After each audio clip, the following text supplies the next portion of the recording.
Here he is himself, Mr. Swan, also known as Jack Richard Sobel. How are you doing, Jack, on this Friday evening? Doing good. Thanks for having me. Appreciate it. Thank you for coming back for round two. Round one was very moving for me in terms of just understanding who you are as a musician. We'll continue down that path in this discussion and go a little bit deeper. Could you tell the listeners where you are located right now? Basically Atlanta, but I'm in the suburbs in Ackworth, Georgia. So give us a little description of what that's like.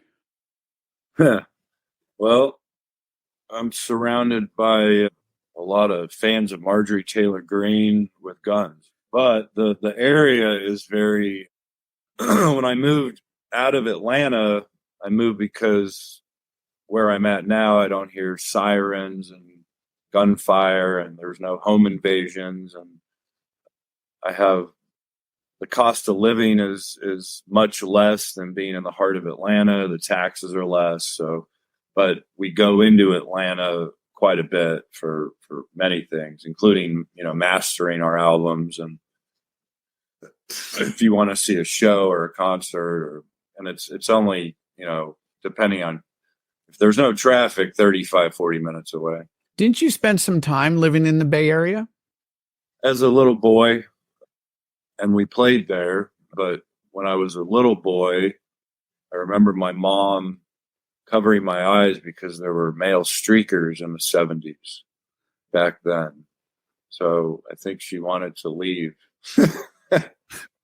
But we went I was born in Fresno, California, and then went to San Francisco. And then my dad actually was the youngest general manager for the MGM Grand in Vegas. So I lived in the MGM Grand as a child. Moved to Dallas, and then we moved to Albuquerque, and that's where I spent most of my life, in Albuquerque. So I wasn't in San Francisco for a long time. I spent from kindergarten through high school in Albuquerque. My first semester of college was at UNM when I was in a band playing drums at the time. Were you close with your father? When I was a kid, he had a lot of pressure on him, so we had a love-hate thing going on, and I was an only child, and I really didn't want to be an only child. It was pretty lonely, and I was pretty rebellious. I wasn't I'm pretty responsible now, more so than when I was middle school. I totaled my parents' car when I was 12, so that didn't go over well. High school, I had the most attentions at my Catholic high school, St. Pius X. So he used to smash some things, and he smashed my Atari, he smashed my stereo. He got pretty mad at me, and that's something like I've never done now with my son. Like I barely yelled. I think I've yelled at him a couple times in his entire life. So he's my son Jacob, just a really, really great kid. But growing up, I really, aspirations of playing. I always wanted to be a musician, and they got me a snare drum when I was 6, but I bought my own full set by work. He wanted me to earn the value of $1. When I wanted a full set of drums, he put a ledger up on the fridge and threw me into housekeeping, folding sheets and towels, and then I was a busboy and a waiter. I was always in a band from 9th grade through college, and then during that period, I was always writing my own songs. So I think first year of college, I started switching. I was in 2 bands, playing in one, and then I had started the Messengers, which people still know about, and that's where I started doing a lot of synth stuff and a lot of writing on keyboards and sequences, and I was really into, I guess a comparison would be, the first darker New Order stuff, and some Nitzareb thrown in, but I never sang. I had a female singer who joined Black Swan Lane later, and it's, I think on our Staring Down the Path of Sound album we actually toured on, and I wanted her to tour with us, but there just wasn't room in the tour bus. But Lauren Faye, she was in the original Messengers. When she left, I just started trying to sing, and it didn't go well at first. But I kept at it, and the more I played live, it just seemed the better I got at singing. So I taught myself how to, where the notes were on guitar and bass. And bass lately has been, kind of a cool thing that I've been learning, because I always had John Colbeck redo all my bass lines when I wrote a song, because he was just excellent at doing that. And now I'm really focusing on, that groove and that bite behind everything. So the last couple albums I've done pretty much by myself. So as you were getting into music, you didn't have any lessons with any instructors? Or I had drum lessons when I was a boy, and they want me to learn the 13 essential rudiments, and I never did. And when I showed up to it was an old black guy named Jesse. I was a little boy, excuse me, and it was in Albuquerque, and he was mad that I didn't learn the rudiments. I wanted to play the whole set that was in the little room in the music shop. And so we realized I didn't rehearse my rudiments for the practice. He threw on a Beatles album, and we would play the Beatles, Drive My Car and some other ones. And then I would watch him play. I remember him playing the famous Toto song, and didn't realize how complex it was, and you really needed to know those rudiments and get those feet going. And for the most part, I just stopped going, and I played to AC/DC albums, Beatles albums, and taught myself, and just kept getting better and better at drums. I became really proficient at drums. And, the highlight was getting to play Chameleon songs with Mark Burgess on stage, which was really cool. But by that time in my life, I realized, my arms weren't doing exactly what I needed them to do. Like John Lever, who's, the late, great John Lever from the Chameleons, what he could do. He was an animal. He was a machine. And I mean, after one song, Caution, you're just like, my arms are dying. So I like singing and playing guitar better. Well, I was just going to ask you, so what about the drums really gets you going, really gets you excited? And when I ask that question, I'm really specifically talking about the drum kit. Is it the hi-hat? Is it the ride cymbal? Is it the kick bass? Is there a specific element to the drum kit that you're like, yeah, I love that piece to it? No. Probably, I think if you watch the end of, there's a video on YouTube of, it's just Black Swan Lane Caution, of me playing at the very end of the clip. It's just dun dun dun dun dun dun dun dun dun dun dun dun. Boom. It's the explosion, and then I'm like grabbing my arms for, but I think I like dramatic, I don't like watching drama on TV, but music wise, it's kind of the combination of it. It's not just the drums, it's a combination of those, kind of Kitchens of Distinction-esque swirling guitar with the bass and the drums together.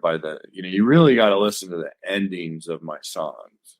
They start one way and then it just explodes at the end. But I never thought about the drums that way. I just thought about the precision of it and how important it is to keep time and not go up and down. And, in your playing of the drums and moving on to singing, when did you realize A, I have a singing voice, and B, people are responding to it.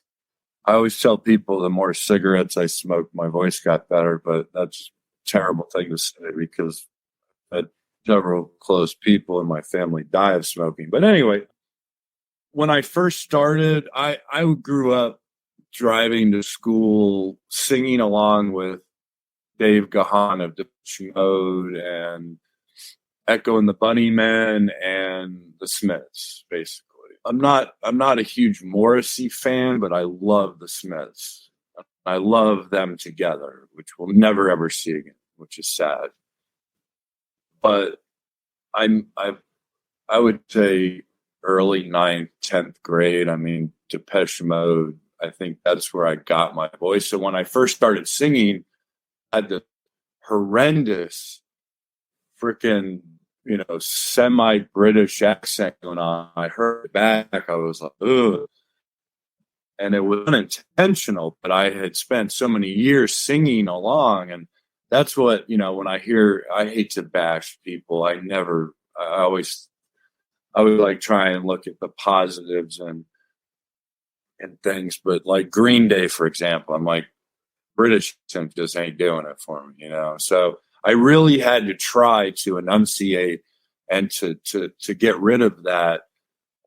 And I was terrible at first, but again, after I realized there was a certain genre and there were certain chords and notes that I could do. And now, and honestly, John Colbeck helped me greatly because he has perfect pitch, and we're in the studio. That was a love-hate thing too, because sometimes he was like, he'd make me redo things over and over and over and over. But he wanted me to hit this perfect, pitch of the song. And in our early days, it was more like we just, one or two takes and it was done, and it was more fun.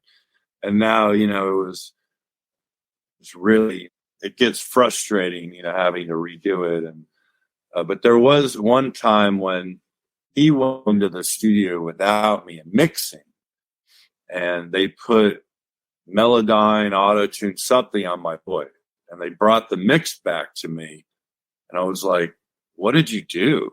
Like, that was horrible." I mean, I sounded like Mighty Mouse or something here, but it's in pitch. I'm like, I don't give a shit. It sounds fucking terrible. So to this day, I still have not, I was like, nope, I'd rather re-sing it than do that. On the last album, I really didn't focus on the sound of, I just sang the song, and I really didn't think I had the words in me for another album. I didn't think I was gonna, after mine, I was like, I don't have anything. And then all of a sudden, you take a couple months off, which I'm doing now. I always take a hiatus after each album. I need a break because at the end of the album, I mean, the last 5 months, it's 13 to 15 hours a day of mixing. And then you get in bed with your buds and headphones, and you listen to the mix and you make notes, and then you go back in and you adapt, or you hear a different melody, or you hear, oh, I can sing that differently, or you can hear another guitar part all of a sudden, or the bit, or something's louder and volume changes. So you make notes, you go back in, you fix it, you listen to it again, and you're like, well, now the drums aren't loud enough, and now the bass isn't loud enough, and now so actually John, my partner in crime from the Messengers through Black Swan Lane, taught me about as well, to make notes and to change things. And it's not the days of the Beatles where they went in and they had live mics everywhere and you just record. And so let's go back in time a little bit before we get into the weeds of Dead Souls Collide, your latest. With previous albums, Staring Down the Path, A Moment of Happiness, Under My Fallen Sky, when did you feel like you had arrived as a musician within these albums? When did you feel like, okay, I've established myself as a professional musician and I'm actually nailing it here? I'm doing some really sound work. Because some artists I've spoken to, they look at their earlier stuff and go, "Oh, Jesus, I can't listen to that." See, most bands, to me, like their first albums are the best, and then it's all shit, you know. And with us, it's the complete opposite. We the the first two were fun. They were a lot of fun because we had Mark Burgess, Eve Altana. You know, Mark was touring with as the name of his band was Bird at the time, which is ironic because Earl Bang on my last album was referred to by Bird. But anyway, so we had then, you know, the second album. It was just very experimental. We had Kwasi Asante from Ghana who toured with the Chameleons, who played congas and did the percussion, and also sang on one of the Chameleons, Kwasi, and a wonderful guy. And that's when I got reintroduced to Mary Jane when he showed up from Ghana with the dreadlocks. But anyway, we were all pretty toasted for the first album, and I'm completely sober now, so I don't drink. I've never done hard drugs. I like being, you know, with it.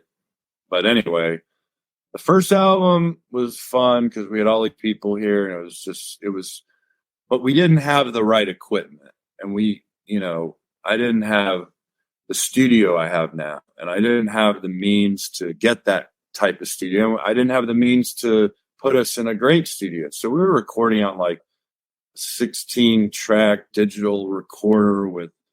We didn't know. I didn't know what I was doing, but I had all these famous people around me that I had idolized, including, you know, the guys from the Sun and the Moon, which is one of my favorite bands of all time. It really wasn't until the third album, to answer your question, Things You Know and Love, where we found our sound. And it was the last album that Mark Burgess contributed to, and he didn't contribute a lot to it. He had a lot of things going on, and that's when he was talking about doing Chameleon's Vox at the time. And one of the songs on the first album made it into a major motion picture, Adventureland. It's still something that I wish I had the time to go back and mix properly, and maybe do a redo of the one song that's, you know, we have an explicit label on one album because we were all stoned out of our fucking minds, and named this song Cool Motherfucker for some reason because we were just all high. Let's talk about Dead Souls Collide, because I think you nailed it there, Jack. From what I noticed in comparison to the previous album, Blind, it is less ethereal, absolutely. And I say this with great respect. You start with Covenant, The Sacrifice, Crushed. I had this overwhelming feeling that The Cult, I was thinking of the band The Cult quite a bit with the Love album. Yeah. And definitely. Top five, a tremendous punch to it. And you go for the jugular immediately. So in an exploration of this album, Dead Souls Collide, I want to know first, how much attention do you to detail for you with regards to the organization and arrangement of songs? Do you put a lot of thought and detail on that? The flow? Yeah, it's hard. That's really hard. It's hard to find. Not only that, finding the cover is a nightmare. Finding the title is a nightmare. Putting the songs in order after it's done, you're like, damn, I should have done this differently. But on this, I had it in a different order. And then when I did the song Covenant, I was like, that has to be first. The second song could have been somewhere else. Crush I love, and that was either going to be 1, 2, or 3. Crushed is one of my favorite songs. And that's just kicking. And it describes like, it's just I'm pissed off. And it all describes, I know I said I don't take there's a lyric in there that repeats. It says, it was 66 pills to get me through. That's not per day. So I don't drink, but there was time, and there is a time when, you need something to get you through. But that's a heavy song. Covenant is still just killer. But then, I have people writing me all the time about other tracks on there that start off a certain way, and then it also kicks in. So I intentionally made it a lot harder. Something I always wanted to do, and who knows, maybe the next thing I do will go back to more ethereal and softer and more lovely. But I'm really liking the heavy stuff right now. The instrumental song Ghosts. Yeah. Why did you put it towards the end? It was supposed to be an interlude in the middle, and I just kept, just like you said, I kept changing the order of the song, and it kind of gave the last song Inhibitions. Yeah. Well, I did put Ghosts in 10th spot. It had 13 songs on this album, so I cut 2 that just a lot of our albums had 13, 14, 15, 16, 17, 18 songs. And I almost did 8 or 9 songs on this album. But I also wanted people to get their money's worth. Alone As Me is probably one of my favorites. I think Born is one of my favorites, where you get some of that ethereal stuff that you're talking about. But yeah, Ghosts, I liked the song, and I've had it written that's one of the songs. Every other song's brand new. There are albums that we've held songs back for years and years and years, and then we finally are like, oh, this will fit this album now. So Ghosts, I never could come up with words for that song. And I made it into an instrumental, and I remixed it a little bit. And I'm hoping to put out a new remix from Blind that's really cool, but it may be a single soon, but that'll be a surprise. But I thought it was a good lead into Inhibition, basically. This is a short answer. I want to talk about some of these songs lyrically. I've always enjoyed what you put down there and the way that you express and emote through these words, these phrases. So this is Inhibitions. Walk from her touch towards the light of my muse, and you repeat that. And then you go, lost in her world where dark becomes light, 2 souls entwined in the dark we call home, in the dark we call home. What is the home for you? What are you alluding to there? Well, the dark we call home is where we're at now. And it's hard for me to describe how I'm thinking at certain points without getting, either political or getting, and I was never really political, and I was never really, I don't know how to phrase it. I mean, it is what it is. It's like, I think we're in a dark, that's kind of what I was saying when you were asking me about the last album. I just see the world differently now as you age and get older. But you've always, to me, in your work, your amazing body of work, you have straddled and ridden that you've gone on that ride with the listener in terms of the teeter-totter of the light and the dark.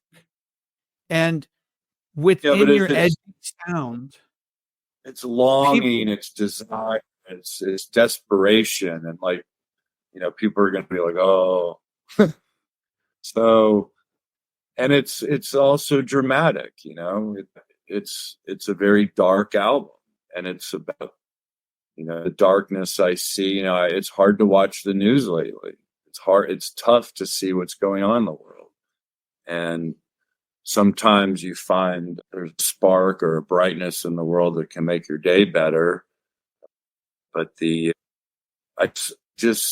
a lack of understanding in my brain that goes on. And that's what I try and write about. How can people be that, why can't people be nice to each other? And why can't different religions get along? A lot of this goes to religion too. And I don't want to upset anybody who's religious or who feels a certain way but I do write about it, and I do write a lot about existentialism. But yeah, a lot of it's also symbolic, like of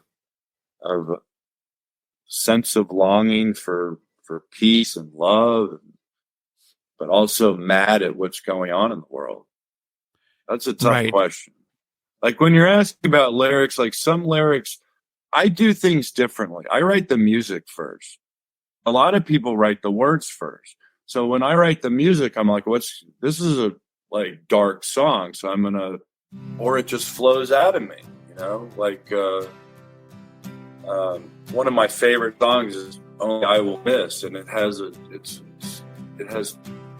double meaning to it, Only I will miss, I'll miss somebody, and only I will miss, I miss the whole thing. So, but I still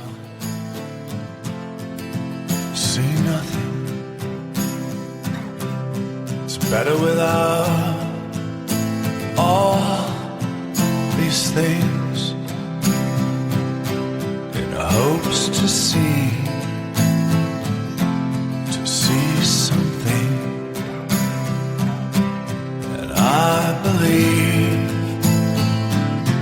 in anything. Someday I'll be with you.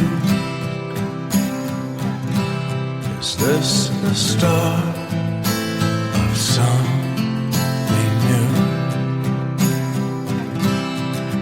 I just want the truth.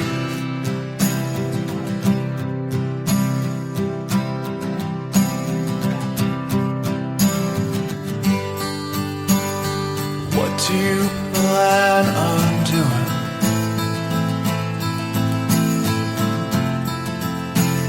Do you ever get tired of this?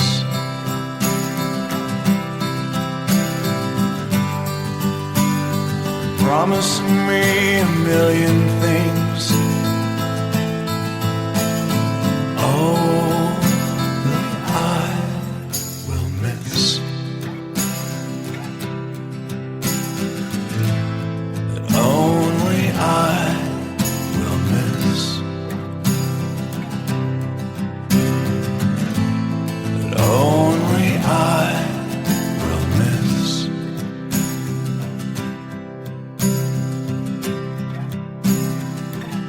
So what's the sense of being alive? But that song was like a 15-minute song. And then there's other songs that I wrote the basic song. It just flowed out. It's one of my favorite and a lot of people's favorite songs. It's beautiful. But then there's songs that take days and weeks, months, and then you throw it away, and then you come back to it.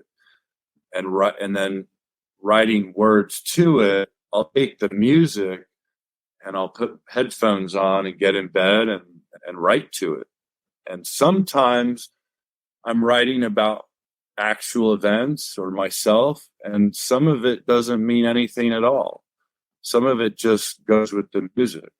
So you don't really know. It's almost like a comedian who, did this really happen to him or did it not, The song Forever Lost. And hey, don't fear, no one told me near. I'm trapped in my mind, forever lost, forever blind. A glimmer of light, a flicker of hope, which you were alluding to earlier. I love that song because I feel like it just comes out swinging, has that wonderful build to it. I love the kick bass sound. I can almost see that. That was going to be the first song on the album when I changed it. Don't go, but if you do, I don't care. Hey, don't stop, don't fall, don't talk. I'm no better than you. You only see what couldn't be, and you can start to believe. Don't hate. Do you miss, or tell me about playing live? I can see some of these songs really leaping from those speakers. Do you miss playing live? Is that something you really enjoy? Yes and no. It's pretty nerve-wracking. I'm a pretty anxious individual, as you can see. So, pre-show jitters, and once you're up there, and once you get started, it's fun. But I love the studio because I'm able to really focus in on guitar parts and doing certain things that I could play the drums blind, but it's really hard to play certain guitar parts and sing at the same time, and where things are. Yeah, when you have a full house and people are, there's some videos of the Troubadour in LA where they're screaming Black Swan Lane, and I mean that's great. It's fun. It's fun signing autographs. But it's also exhausting. It's also very tiring to play, and if you're not a super group who has multiple roadies and semi trucks, and you're not Taylor Swift who just jumps on stage and makes a ton of money, and it's a different situation. So we're a obscure underground band that's also at the same time known in almost every country around the world. So, but yeah, do I miss it? Yeah. Am I anxious to jump right back into it? I'm getting to the point where I see people who are older than me doing it, and I'm like, man, they're even, I'm not talking about the Stones or anybody. I'm talking about Mark with the Chameleons, like playing night after night, and I don't know how they're doing it. Like, it just is exhausting. But people ask all the time, when are you coming to Portugal? When are you coming to Peru? When are you coming to England? When are you coming to France? And when we did start playing again without the Brits, we had a phenomenal drummer, phenomenal bassist, but I had John Colbeck. There's nobody else I've auditioned so far who's been able to do our music. Just honestly, I've tried out many people and they're horrible. It's like, I either off time or they don't understand the music. So it's like, fuck it, I'll just do it myself, Before we kind of close this discussion on Dead Souls Collide, I want to quickly talk about the photographer and artist, the cover artwork, Soul Wanderings. Natalia Drapina, if I'm pronouncing her name correctly. And then working with the photographer, Robin Elizabeth Abrams. How do you know these two artists? Well, Robin is also who sang on this album, 2 songs. But Robin's a long story. Natalia, when the thing is almost done and I realize, we need cover and a title, it's like emergency mode. And it takes a lot. Like, I look through thousands and thousands and thousands of pictures. I go through all my Facebook friends, all my Facebook photographers. I go through people I've used in the past who've contributed to our covers, and it has to portray what the album is saying, and there were a couple complaints like, why is everything dark now? Why don't you put some color in? I'm like, because I'm fucking depressed as shit. That's why. But anyway, it's, maybe I'll do a rainbow on this album. I don't know, but it's just a certain genre. And my mother is included in that as well. She's like, oh my God. And then when she saw video, I think there was some blood in there somewhere. She was horrified. Anyway, first cover we picked, they wanted $3,000 for. And it was like, that insane. And it turned out the artist was deceased and his estate was in charge of distribution and whatever else. And we said, that's way beyond our budget. We spend a ton of money on production and mixing and mastering. And anyway, we couldn't come to a consensus. So Robin, who's also a photographer, started sending me other. The one that we currently have, I said, this is my top pick. Let's keep looking. And what's funny is I thought Natalia was Italian. And it was dead wrong. She's Russian. And I didn't find out till we signed the contract with her. And I can't get the fucking CDs. Like, I can't mail. I promised her, not only did we pay her, a certain amount, I actually paid her more than what she wanted. I was like, no, our budget's higher than that, so I'm going to pay you this. And we were going through, email at the time. And after we paid her, I said, I'm definitely going to send you, how many CDs you want. And I didn't know at the time she was in Russia. I thought it was in Italy. Because I was just like 100 going full speed on the music and I wanted the mixes right. And I really hadn't, Robin didn't tell me where she was from. So when I tried to send CDs, you can't send CDs to Russia nowadays because of what's going on with Ukraine and Russia. But the cover was just really, every title what was cool and coincidental and ironic was the fact that every title we were coming up with is what the title of her picture was. So it all made sense by the end. As far as Robin, he was a fan who our sixth album, A Moment of Happiness, she was really, really into. And I didn't meet her until years later on Facebook, and just became a very good friend. And she's unique in a lot of ways. I've never had a friend like her. Really cool. I mean, just no drama, very even keeled, really hard worker, very talented photographer. And I just developed, a really good friendship with her. Completely platonic friendship. And she was very close with her grandmother, who happened to live in Atlanta, and her grandma was in her 90s, and her grandmother passed away. And so she came down to Atlanta, and she's never sang ever. And I always like to have, not every album, but there's been quite a few where I wanted some differentiation in the song. I didn't want the same on every song, and I wanted to make some things interesting. I said, why don't you try and sing? And she was like, oh, hell no. And she was like, no.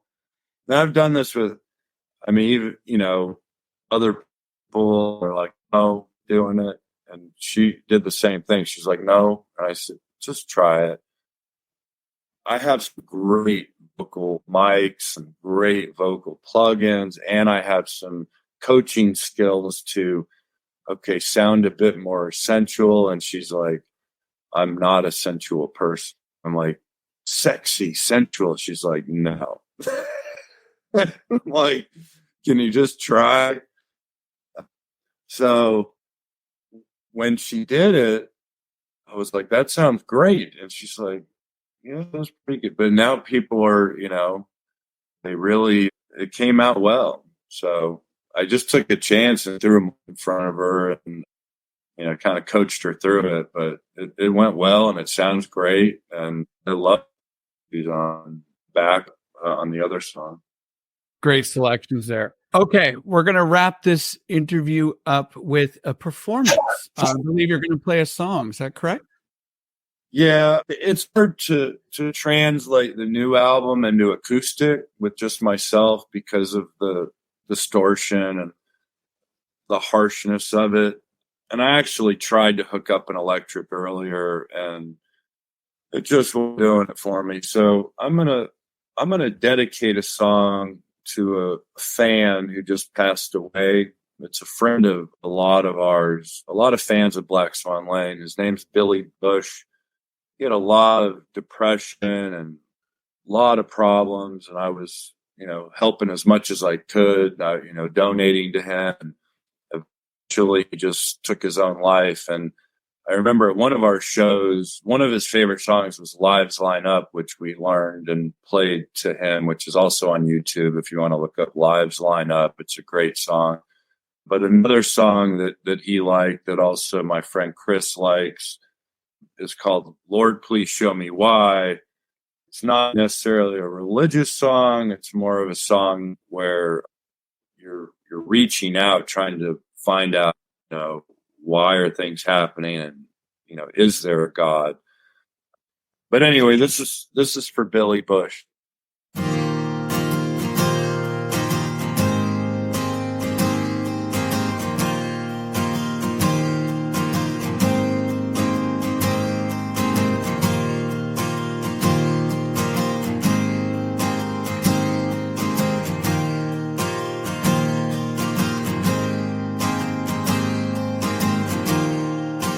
Birds sing together in my head and pray for me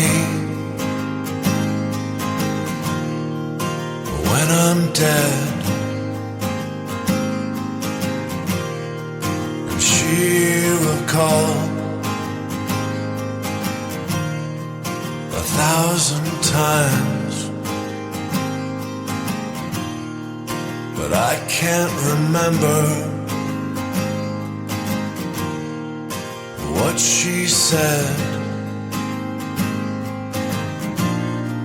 I'm melting away.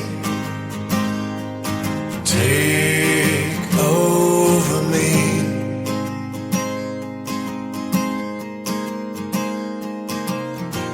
Must I answer you now?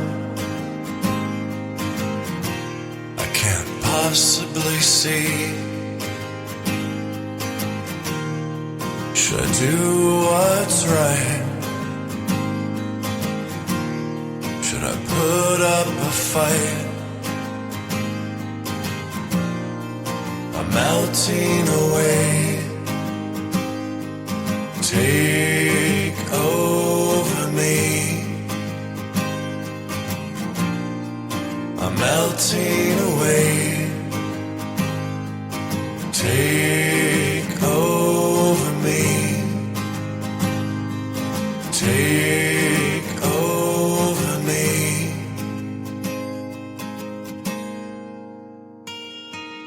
Lord, please show me why. Lord, please show me why. Lord, please show me why. I'm running out of time. Please show me why. Lord, please show me why. Lord, please show me why. I'm running out of time. I'm running out of time.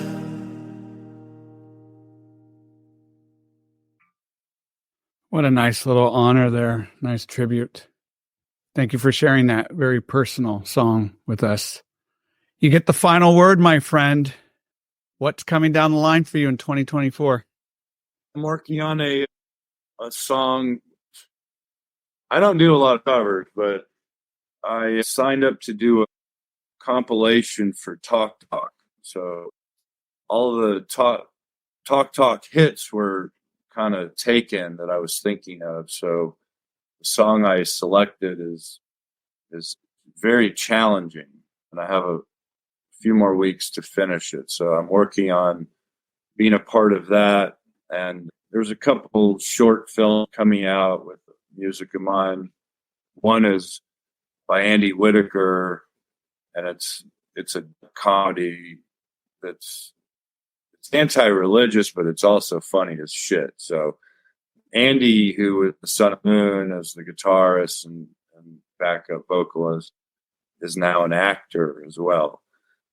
So doing music for that, doing music for another film, and we'll see what happens. You know, I'm currently on my hiatus where I'm taking a break, and then sometimes a bolt of lightning will hit and I'll start writing again, or I'll put, we'll see how my upcoming meeting with John goes and see if we can maybe do a BSL reunion with and John. But I just wanted to anybody who's watching, support us. And if you're doing Spotify, there's a donation button on there, since there's 0.07 cents to play. So, hit donate on Spotify and go to our Black Swan Lane website on the BSL store, and you can buy an album, or there's a donation button on there as well to keep Black Swan Lane going. Thank you for having me, and having a nice chat. It's always good to see you. You too, Jack, and thank you for all of your precious time, particularly on a Friday evening. This has been a really illuminating conversation with you, as always. I learn from you as I listen, and I hear that light, I hear the darkness. And I'm going to end with a quote here that you may be familiar with. And I want to leave it on this quote, and I don't want to interpret it. I just want people to hear it, and then they can interpret however they like. And this is something you wrote, something you put on the album here. In your soul are infinitely precious things that cannot be taken from you. Oscar Wilde. Thank you, everyone. You can find Dead Souls Collide, all the places social media has to offer. It's a hell of an album. It's a ride for the ears. It's explosive. And to me, it's an album that really straps you in and takes you for this aural journey. It packs a wonderful punch. My name is W, host of the High Art on the Edge page. This has been a very special episode of Surprise Cast. Thank you so much to Mr. Black Swan Lane, Jack Richard Sobel. Take care, everyone. Ciao.